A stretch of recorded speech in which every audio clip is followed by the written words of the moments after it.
সব কিছুর কথার মাধ্যমে আমরা কোথায় যাবো কিছুর কথা।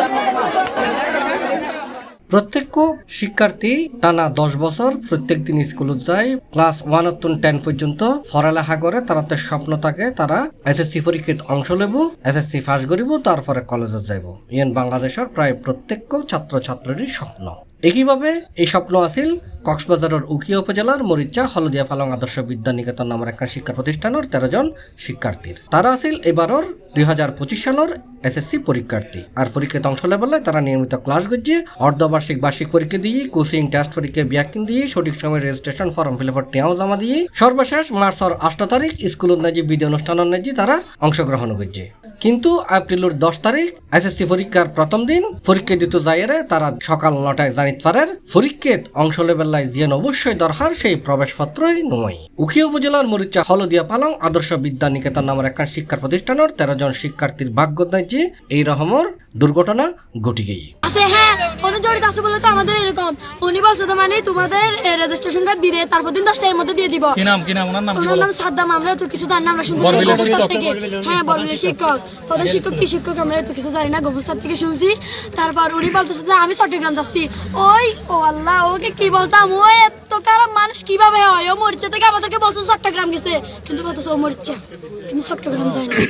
তখন আমাদের স্কুলে গিয়ে ক্লাসের রেজিস্ট্রেশন গুলো নিয়ে বের থাকে, সব কিছু পথের মধ্যে মানে আমরা কোথায় যাবো কিছু বুঝতে।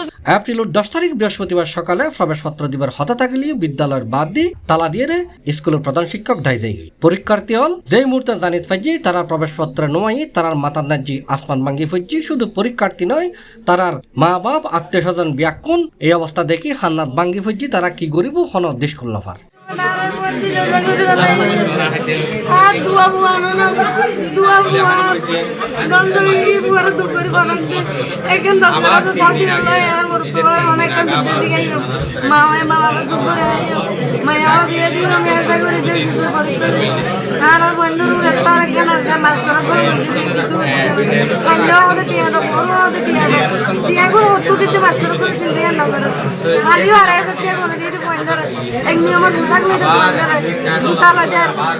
অনুষ্ঠান করে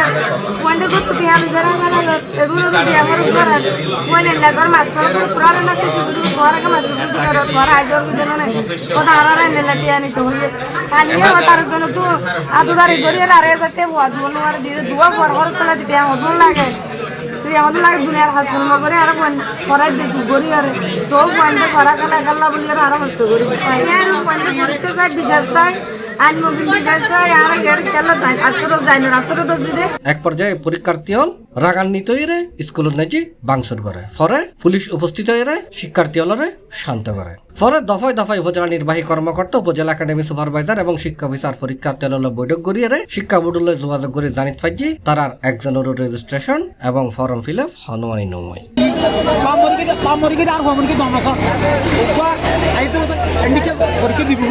আশা আছে আর কয়েকটা ছোট আমরা বাচ্চা কথা প্রতিদিন আশ্বাস দিয়ে দেয় না, এরকম বলছে আমরা বাচ্চাগুলো একদম টাকা বাজো কোন নাই সারে ফোন দিছে রেজিস্ট্রেশন কার্ডটা না এরকম কথা রেজিস্ট্রেশন কার্ড তো করে নাই, কার কি করবো?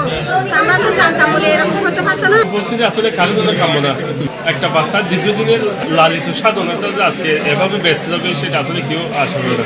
তো বাচ্চাদের যে পরামর্শ দেবে সেটা আসলে কি কান্নাকাটি না করে আগামী 2 বছর হয়তো প্রস্তুতি মূলত একটা সিন্ডিকেটের মাধ্যমে, এটা আমরা বলতে পারি সিন্ডিকেটের মাধ্যমে, সিন্ডিকেটের কবলে পড়ে তারা প্রতারণার শিকার হয়েছে। প্রশাসনের উচিত এখানে এই ধরনের যে কিন্ডার গার্ডেনগুলো আছে, ব্যবসা প্রতিষ্ঠান, খ্যাত যে শিক্ষা প্রতিষ্ঠানগুলো আছে, এগুলো উচিরে বন্ধ করে দিয়ে এদেরকে আইনের আওতায় আনা দরকার। স্থানীয় ইউপি চেয়ারম্যান শাহিদুল ইসলাম ও রোমানে হই যারা মূলত আজকে পরীক্ষা দিতে পারে নাই, কেন পরীক্ষা দিতে পারে না এটা কিন্তু একটা মারাত্মক একটা অপরাধ। যারা সংশ্লিষ্ট আগে তাদের আইনের আওতায় নিয়ে আসতে হবে।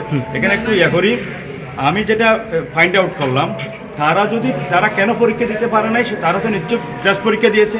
টেস্ট পরীক্ষা যে স্কুল থেকে দিয়েছে সেই স্কুলের নিশ্চয় টেস্ট একটা প্রশ্নপত্র আছে, প্রশ্নপত্রের উপর যেই ইয়াটা রয়েছে, নামটা রয়েছে। ওনারা বলতেছে আমরা রুমকা পালং স্কুল থেকে পরীক্ষা দিয়েছি, তাহলে রুমকা পালং স্কুলের প্রধান শিক্ষককে সেটা জবাবদিহিতা করতে হবে।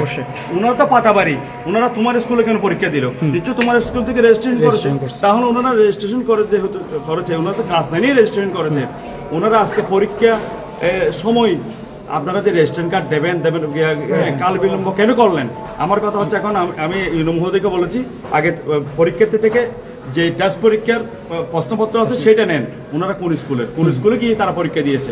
1 2 নম্বর অপশন হচ্ছে তারা যে ফিল করেছে বলেছে টেস্ট হ্যাঁ উত্তীর্ণ হয়নি, তাহলে টেস্ট পরীক্ষার খাতাগুলো দেখা হোক। এখানে একাডেমিক সুপারভাইজার আছে, আমি বললাম যে আপনি তো এই সমস্ত ব্যাঙের ছাতার মতো যেগুলো প্রাইভেট স্কুল শুরু করেছেন এগুলো অচির আপনার করতে হবে। আর এই বিষয়ে জানতে চাইলে উপজেলা মাধ্যমিক শিক্ষা কর্মকর্তা মোহাম্মদুল্লাহ জানাই, প্রতিষ্ঠান তো হইলে তুমি এদিকে বই নিয়ে পাঠদান করেন আমরা জানি, ঠিক আছে, কিন্তু তারাতে এই নবম শ্রেণী পাঠদান করার অনুমতি নেই, তাদের নবম শ্রেণী ভর্তি আমরা জানি না। বই নিচ্ছে যেহেতু জানি যে বিদ্যাপীঠ স্কুল আছে, ওই স্কুল যেহেতু অনুমতি নাই, ওরা অন্য স্কুলের মাধ্যমে রেজিস্ট্রেশনগুলো করে। এখন আমরা ওরা কোন স্কুলে করছে সেগুলো আমাদেরকে বলে না, ঠিক আছে। আপনি এখান থেকে দায় সারাতে চাচ্ছেন এটাই? না না, দায় সারা না। তারা যদি কালকে আমাদেরকে বলতো তাহলে আমরা একটা ব্যবস্থা করতাম। আমরা জানছি আজকে রাতে সকালে। এখন আমরা মামলা করতেছি এবং বোর্ডে কথা বলছি যাতে তারা পরবর্তীতে 15 তারিখে পরীক্ষাটা শেষ হয়। গত 10 বছর এই 13 জন শিক্ষার্থী ফরালেহা গজ্জিতে আজ এসএসসি পরীক্ষা দিব। সারা বছর তারা হস্ত গজ্জি স্কুলত গিয়ে কোচিং গজ্জি ব্যাকিন গিয়ে টিয়া পয়সা খরচ ব্যাকিন গজ্জি ব্যাকুন চকুর স্বপ্ন আছিল তারার অন্যান্য বন্ধু বান্ধব তারা এসএসসি পরীক্ষাতে অংশগ্রহণ করিয়ারে ফার্স্ট করিয়ারে কলেজত যাইব। কিন্তু আজিয়ে তারার স্বপ্ন তো ভাঙ্গি গিয়ে তারার জীবনত একখান বিশাল অ্যাক্সিডেন্ট ঘটি গিয়ে শুধুমাত্র স্কুল কর্তৃপক্ষ বিশেষ করে প্রধান শিক্ষকর গাফিলতির হারণে। শিক্ষক জাতি গড়ার হারিগর, এরকম শিক্ষকই যদি তারা শিক্ষার্থী হল জীবন লয়ের সিনেমিনি গেলে তৈলি কি হইবে থাকে। এই 13 শিক্ষার্থীর জীবনতন এই এসএসসি পরীক্ষা এবছরের মতো শেষে গিয়ে গই ইয়েন তারার জীবনত বিশাল দাগই থাকিব। তারা এই ট্রমা কিভাবে হারাই উঠিব ইয়ে নি নবুজার।